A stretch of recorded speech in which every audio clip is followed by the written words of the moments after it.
खास करके राजस्थान की जो गहलोत को लेकर के उन्होंने टिप्पणी की, फिर उन्होंने सवाल किया, ये क्या वजह है? मतलब थोड़ा-सा छोड़ना चाहिए था। इस समय कोई ऐसा विधानसभा का चुनाव अभी नहीं हो रहा था कि वो ये सारी टिप्पणियाँ करते। जी। जी। अमरीश जी, आम आदमी पार्टी जो है वो अपना विस्तार करना चाहती है। जो पांचों राज्यों के अंदर चुनाव है वहां पर वो चुनाव लड़ना चाहती है। और इसलिए अगर जाते हैं राजस्थान में तो राजस्थान के जो मुद्दे हैं, पेपर लीक के मामले से बच्चों का भविष्य बर्बाद होता है, ये बात सभी लोग स्वीकार करेंगे।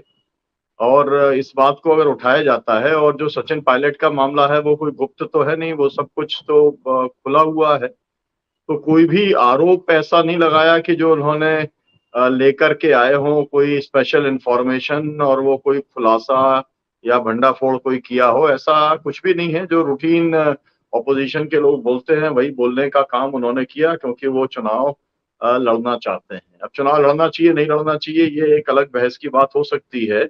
और इस सब के लिए विपक्षी एकता को लेकर के बातचीत हो ही रही है। 23 जून को ये सब बातें होंगी और वहां पर रहने ही वाले हैं। अभी तक तो इसी तरीके की बातचीत है, तो वहां पर ये सब बातचीत हो जाएगी। अब सवाल ये है कि राहुल गांधी क्यों नहीं मिलना चाहते। इसका जवाब तो राहुल गांधी जी को ही देना पड़ेगा, क्योंकि वो राजे महाराजे तो है नहीं। और राजा महाराजा भी हो तो भी उसको जनता से मिलना चाहिए। तो मिलने में क्या दिक्कत हो सकती है? पहले तो लोग यही कह रहे थे कि जो है आपके शो के अंदर ये कहा गया था कि भाई जो है वो मिलना नहीं चाहते, है ना। तो वो तो अपनी तरफ से उन्होंने दरखास्त लगा दी, ओपन दरखास्त लगा दी, सार्वजनिक तौर पे उनसे अपील कर दी, है ना, फोन करके नोट करा दिया। अब अगर यही एरोगेंस है अगर राहुल गांधी का कि वो उन्हें मिलना ही नहीं है, तो वो ये उनकी अपनी पॉलिटिक्स है।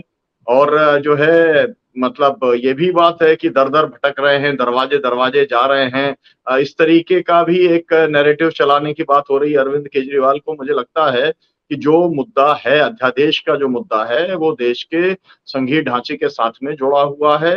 वो बहुत महत्वपूर्ण मुद्दा है और उस मुद्दे के ऊपर कांग्रेस पार्टी को स्टैंड लेना चाहिए, सभी पार्टियों को स्टैंड लेना चाहिए। और जो विपक्षी एकता बनेगी, चाहे वो कांग्रेस जो है उसके अंदर है, ये वाली बात एकदम सामने आ गई है, बातचीत हो रही है, सब लोग साथ में ही काम कर रहे हैं। तो वो जो एक पहले चल रहा था कि रीजनल पार्टीज अलग और कांग्रेस पार्टी अलग, उस तरीके की बात नहीं है। सब लोग एक ही मंच के ऊपर होंगे और फेडरलिज्म वहां पर उसका मुख्य धुरी होगी, मुख्य मुद्दा होगा। सामाजिक न्याय और फेडरलिज्म उसका मुख्य मुद्दा होगा। तो ये भी बात राहुल गांधी को सोचनी चाहिए, कांग्रेस पार्टी को सोचनी चाहिए कि अगर कम से कम 10-12 पार्टियों ने, या ये कहा जाए कि आप छत्रप्स ने या जो रीजनल पार्टीज के लीडर्स हैं, उन्होंने अगर समर्थन दिया है जो है इस मुद्दे के ऊपर अरविंद केजरीवाल को, तो इनको भी जो है समर्थन देने का काम करना चाहिए। और इसमें मुलाकात करे ना करे, उनको कह देना चाहिए कि भाई हमारा इस मुद्दे के ऊपर तो समर्थन है, पॉलिटिक्स के अंदर जो हमारा विरोध है वो जारी रहेगा, वो अपना कंपल्शन है। कोई कांग्रेस पार्टी पॉलिटिक्स छोड़ने वाली नहीं है। कांग्रेस पार्टी ने बहुत लंबे समय तक दिल्ली के अंदर राज करने का काम किया है और उन्हीं से सत्ता छीनने का काम जो है अरविंद केजरीवाल ने किया है। तो वो सब कुछ चलता रहेगा जैसे लेफ्ट करता है। लेफ्ट अपनी पॉलिटिक्स कोई केरला के अंदर या वेस्ट बंगाल या त्रिपुरा के अंदर छोड़ने वाला नहीं है, लेकिन इसके बाद भी मिलकर के बातचीत करके आगे करते हैं। तो वही एटीट्यूड जो जी। है, जिस तरीके का एटीट्यूड दूसरी पार्टीज के प्रति है, जहां पर कि कांग्रेस और रीजनल पार्टी आमने सामने है, उसी तरीके का एटीट्यूड रखना पड़ेगा। ऑड मैन आउट करके काम नहीं चलेगा। अछूत वाली पॉलिटिक्स जो है उससे मदद ही मिलने वाली है। जो लोग गैर भाजपाई जो है एक गठबंधन चाहते हैं, उन सब लोगों को एक साथ आना चाहिए। उन्हें किसी किस्म का परहेज किसी भी आधार पर नहीं करना चाहिए।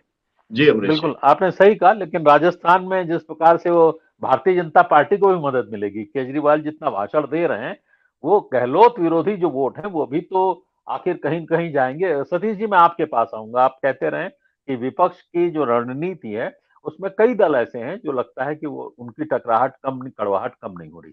जी। आप हमसे पूछ रहे हैं अमरीश जी? जी, जी, जी सतीश जी। जी, जी। हम्म, देखिए, ये कड़वाहट और विरोधाभास जो विपक्षी खेमे का है, आ, इसी के चलते तो बेचारे सुनीलम जी साल भर से कह रहे हैं कि विपक्ष को एक होना चाहिए, विपक्ष को एक होना चाहिए, अभी तक बैठक नहीं हुई। देखिए, बेचारा बेचारा कहने पर मुझे घोर आपत्ति है। नहीं, मैं बेचारा नहीं हूँ, ये बात आप तो बहुत ही विद्वान साथी हैं। बेचारा शब्द जो है वो किसी दूसरे के लिए रिजर्व रखिए आप, मतलब पैनलिस्ट के लिए वो सहानुभूति की बात है, सहानुभूति की बात है वो कर रहे हैं। मैं क्या कह रहा हूँ, आप विपक्षी एकता का जो है आप बहुत बड़े पैरोकार, अभी से नहीं, किसान आंदोलन के समय, उससे पहले ही से सालों सालों से हैं आप, लेकिन उसमें जो पेच है वही है, जो रीजनल पार्टी वाला जो पेच है